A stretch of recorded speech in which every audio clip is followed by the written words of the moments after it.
이해하면 무서운 이야기. 우리 딸은 날 때부터 죽음이 예견된 아이였다. 의사의 소견으로는 소아백혈병이라고 했다. 나와 아내는 딸의 병을 고치기 위해 전국 곳곳에 있는 큰 병원은 다 가봤지만 별다른 방법을 찾지 못한 채 아이가 서서히 죽어가는 모습을 지켜볼 수밖에 없었고, 결국 우리는 딸의 5번째 생일이 되던 날 아이를 하늘나라로 보내게 되었다. 자식을 먼저 보낸 부모의 심정은 이루 말할 수가 없었다. 딸은 생전에 자신이 죽더라도 슬퍼하지 말고 행복하게 살아달라고 했었지만 아내와 나의 고통은 끝나지 않았다. 전보다 더한 슬픔과 숨막히는 괴로움이 계속됐다. 너무 일찍 세상을 떠난 딸이 보고 싶었고, 어떻게 해서든 딸의 모습이나 흔적을 찾고 싶었다.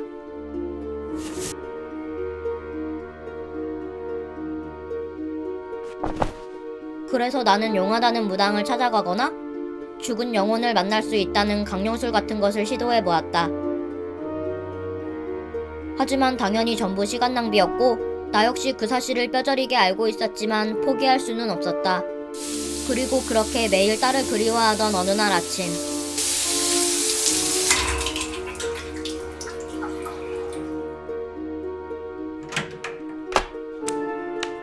샤워를 마치고 나온 나는 문득 화장실 거울에 서린 김 위로 작게 그려진 하트 문양을 발견했다.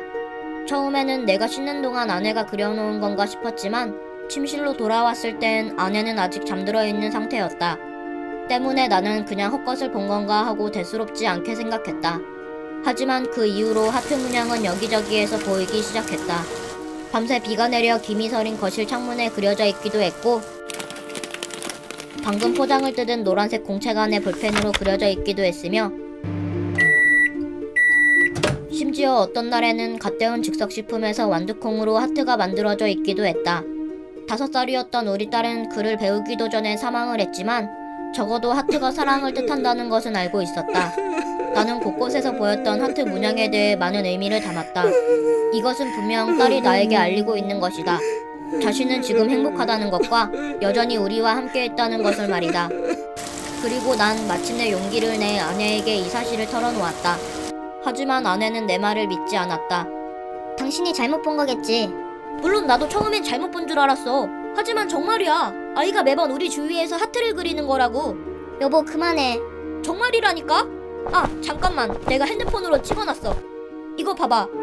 내 말을 믿지 않는 아내에게 하트가 보일 때마다 찍었던 사진을 보여주었지만 당연하게도 딸이 그렸다고 증명할 수는 없었다. 이게 딸이 그린 건지 어떻게 안다는 거야?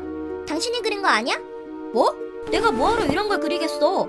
난 아직도 우리 딸이 죽었다는 게 실감이 안 나. 제발 그만해. 안 그래도 힘든데 당신까지 나한테 왜 이러는 거야? 심지어 아내는 내가 그녀의 감정을 가지고 장난친다고 확신하는 것 같다. 물론 아내의 반응도 이해가 갔다. 아내는 부푼 희망을 품고 싶지 않았을 것이고 그 희망을 다시 무너뜨리고 싶지도 않았을 것이다. 하지만 내 말을 믿지 않는 아내에게 답답했던 나는 결국 소리를 지르며 물건을 벽에다 던지기까지 했다.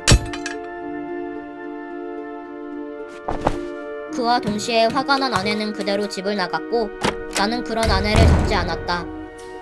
그런데 그 순간 호흡이 가빠지며 왼팔에 마비가 오는 것을 느꼈고 곧 날카로운 통증이 가슴을 파고들었다.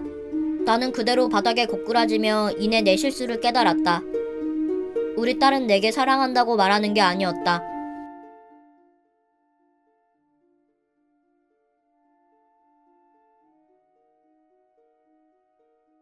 딸은 내게 경고를 했던 것이다.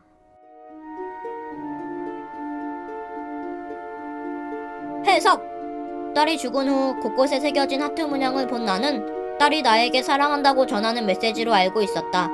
하지만 사실 하트 문양은 사랑이 아닌 심장을 뜻했고 딸은 내 심장이 안 좋다는 걸 알리고 있었던 것이다. 그러나 그 뜻을 이해하지 못했던 나는 결국 심장에 문제가 생겨 쓰러지고 말았고 아무도 없는 이 집에서 심장마비로 죽어가며 뒤늦게 하트의 뜻을 깨닫게 되었다.